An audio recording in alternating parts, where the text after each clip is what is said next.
Assalamualaikum warahmatullahi wabarakatuh. Selamat malam semuanya. Jumpa perkenalkan diri, nama saya Dapo Parezi Arif dari program studi Teknik Elektro kelas TPB 7. Di sini saya mewakili kelompok saya yang beranggotakan saya sendiri Dapo Parezi Arif, yang kedua ada M. Argia Putra Laksono, dan ketiga ada Anissa Rahmasari.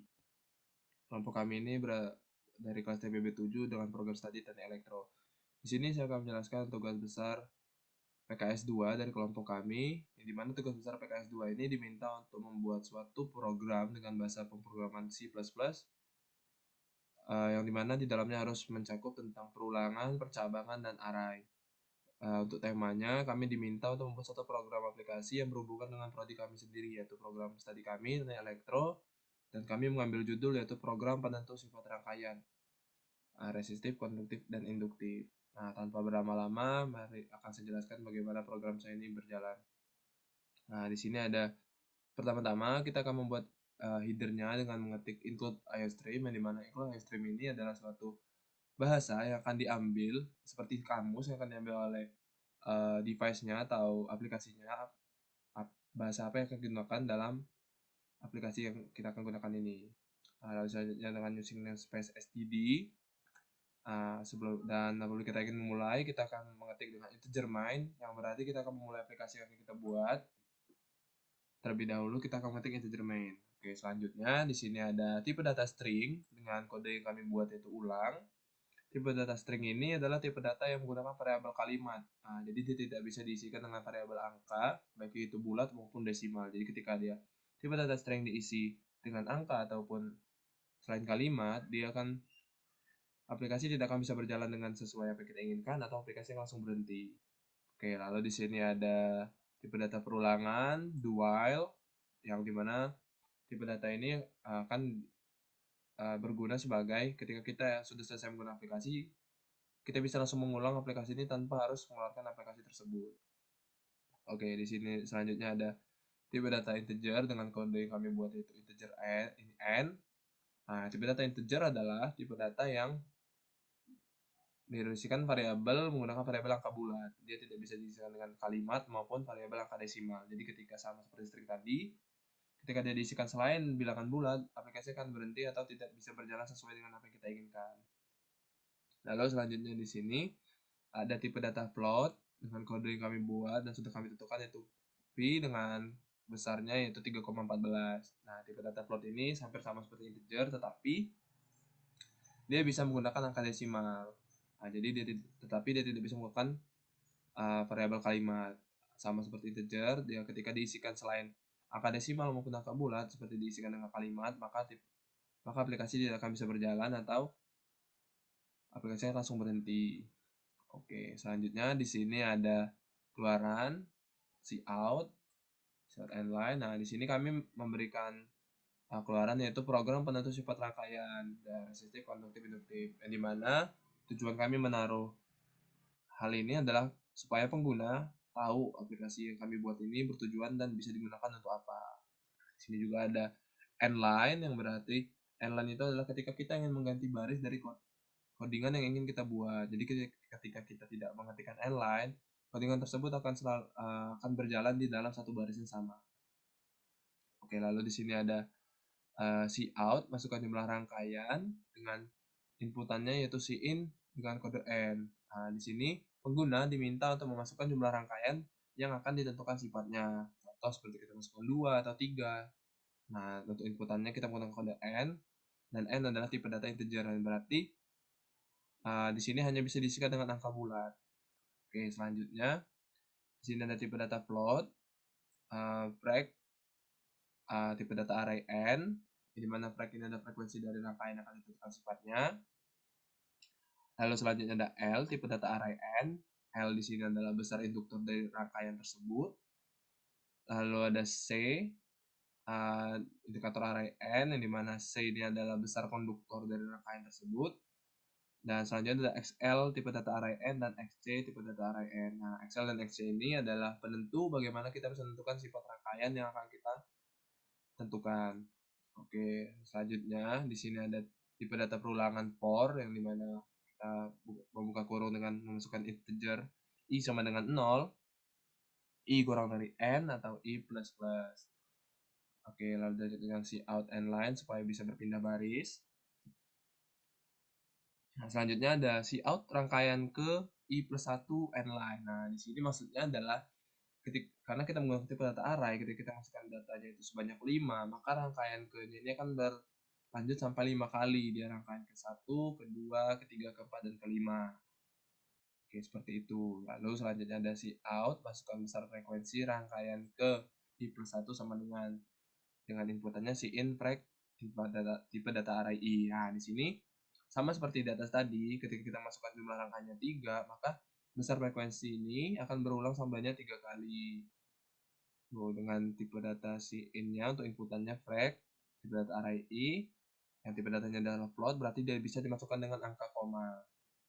Oke, lalu selanjutnya di sini ada cout dengan keluarannya itu masukkan besar induktor dengan kode L sama dengan dan inputannya in L tipe data array I. Di sini sama seperti yang di atas tadi, di sini pengguna diminta untuk memasukkan induktor dari rangkaian yang akan ditentukan sifatnya dengan tipe data L sebagai inputannya, yang dimana tipe data L kode data L ini adalah tipe data float, berarti bisa memasukkan angka desimal. Oke, selalu selanjutnya di sini ada XL, rumus XL-nya untuk kita bisa mencari XL dengan codingannya yaitu XL tipe data array I sama dengan 2 dikali P dikali frek tipe data array I dikali L tipe data array I. Sini akan diketahui bagaimana XL itu terhitung, dan XL akan langsung terjumlah dengan rumus yang ditentukan dan data yang sudah diberikan. Nah, oke, lalu di sini adalah cout, masukkan besar konduktor C, in-nya C tipe data array I. Oke, di sini maksudnya adalah pengguna diminta untuk memasukkan besar konduktor dari rangkaian yang sudah untuk apa yang ingin ditentukan sifatnya dengan tipe data float yang kodenya adalah C, berarti inputannya bisa menggunakan angka desimal. Oke, di sini selanjutnya ada XC sebagai penentu bagaimana kita menentukan sifat rangkaian tersebut dengan rumus XC, yaitu XC tipe data array I sama dengan 1 per buka kurung 2 dikali P dikali frek tipe data array I dikali C tipe data array I tutup kurung. Nah, di sini sudah diketahui rumus XC itu apa, dan kita akan bisa langsung mengetahui berapa jumlah dari XC sesuai dengan data yang sudah kita berikan. Oke, lalu selanjutnya di sini ada cout besar XL sama dengan XL tipe data array I n line, lalu di bawahnya ada cout besar XC sama dengan XC tipe data array I n line. Nah, di sini kita sudah mengetahui rumusnya di atas tadi, dan maka hasilnya akan keluar di keluaran yang ini di sebelahnya mereka masing-masing sesuai dengan yang sudah ditentukan berdasarkan data dan rumus yang sudah ditentukan. Oke, lalu di sini ada percabangan if, yang dimana if XL tipe data array I lebih besar dari XC tipe data array I, maka keluarannya akan mengeluarkan rangkaian semisal rangkaian ke-1 atau ke-2 atau ke-3 dan seterusnya, itu dia akan bertuliskan bersifat induktif. Lalu selanjutnya di bawahnya ada apabila jika XC tipe data array I lebih besar dari XL tipe data array I, maka keluarannya akan mengeluarkan rangkaian ke-1, ke-2 atau seterusnya itu bersifat konduktif. Dan yang terakhir adalah di bawahnya ada jika tidak memenuhi syarat keduanya di atas ini, maka dia akan bertuliskan cout rangkaian ke misal 1, ke-2, ke-3 dan seterusnya itu akan bersifat resistif, dan diakhiri dengan cout end line untuk memindahkan baris yang baru. Oke, lalu di sini ada cout lagi dengan tulisan end line dan cout apakah Anda ingin mengulang program dengan inputannya yaitu in dengan kode ulang. Oke. Di sini pengguna ditanya apakah ingin mengulang program yang sudah kami buat ini atau ingin mengulangkannya kembali dengan inputannya in dengan kode ulang, yang dimana ulang ini tipe datanya string, berarti dia harus memasukkan dengan kalimat. Nah, di sini di bawahnya tertulis bahwasannya ada while yang berhubungan dengan perulangan dual di atas tadi, dengan kami masukkan juga yaitu ulang sama dengan ya, y besar a kecil, ulang y kecil a besar, atau ulang y besar a besar, atau ulang y kecil a kecil, ulang y kecil, ulang y besar. Dengan terakhirnya cout end line untuk memindahkan baris selanjutnya. Nah, di sini kenapa kami membuat beberapa pilihan, yaitu terkadang banyak individu yang menggunakan cara pengetikan berbeda dalam mengetik tulisan iya atau menerima apa yang sudah kami tanyakan. Nah, kami ingin mengurangi resiko terjadinya error program dikarenakan perbedaan cara mengetiknya dari masing-masing individu. Oke, yang terakhir di sini ada out dengan outputnya yaitu sekian, terima kasih, semoga harimu menyenangkan. Di sini kami sebagai pembuat aplikasi mengucapkan terima kasih kepada pengguna sudah menggunakan aplikasi kami, dan kami harap aplikasi kami ini bisa berguna dan bermanfaat bagi banyak orang. Dan diakhiri dengan terakhir yaitu return 0 sebagai tanda bahwasannya aplikasi sudah diakhiri. Nah, selanjutnya di sini kita akan mencoba mengetes aplikasi yang sudah kita buat ini dengan pertama kita klik compile. Kita akan ngecek apakah ada error atau hal lain sebagainya. Bahwasanya di sini kita bisa lihat tidak ada error ataupun hal yang membuat aplikasi tidak bisa berjalan, berarti aplikasi aman dan bisa berjalan. Lalu kita coba lanjutkan dengan quick run. Oke, di sini kita coba bahwasanya di sini pengguna diminta untuk masukkan jumlah rangkaian. Contoh kita masukkan 2. Oke, maka tertulislah keluarannya yaitu rangkaian ke-1. Maka ini adalah data untuk rangkaian ke-1 terlebih dahulu. Yang pertama, kita masukkan besar frekuensi pada rangkaian ke-1, contoh 10. Untuk induktornya kita coba ambil 7 dan konduktor kita samakan saja 7.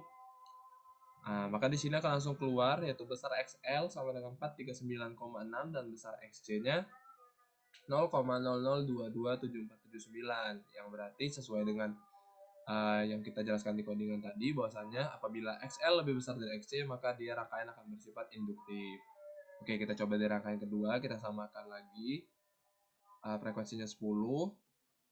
Besar induktornya kita coba, karena di tipe data plot kita coba dia untuk koma seperti ini, lalu C-nya kita samakan seperti di atas saja 7.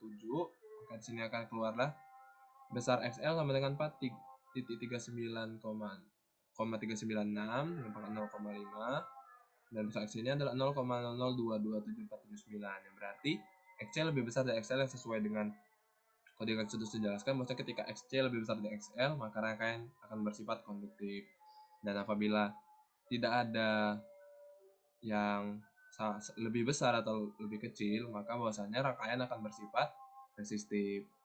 Oke, di sini pengguna diminta untuk apakah Anda ingin mengulang program. Bahasa kita bisa mengetik ya, Y atau YA atau A besar. Nah, maka program akan terulang. Oke, mari kita coba sekali lagi. Di sini coba kita satu saja. 10 0,07 lalu 0,07. Hasilnya adalah ya XL lebih besar dari XC. Rangkaian bersifat induktif. Apabila kita sudah ingin berhenti menggunakan program, kita bisa ketik tidak. Ya, akan langsung keluar sekian, terima kasih, semoga harimu menyenangkan. Oke. Baiklah, itu mungkin penjelasan dari saya terkait program kami, yaitu program untuk sifat rangkaian, resistif, konduktif, dan induktif. Semoga aplikasi kami buat ini bisa bermanfaat bagi semuanya. Dan saya sebagai yang sudah menjelaskan meminta maaf apabila ada salah kata atau kekurangan. Kurang lebihnya saya mohon maaf. Sekian dari saya. Wassalamualaikum warahmatullahi wabarakatuh. Selamat malam semuanya.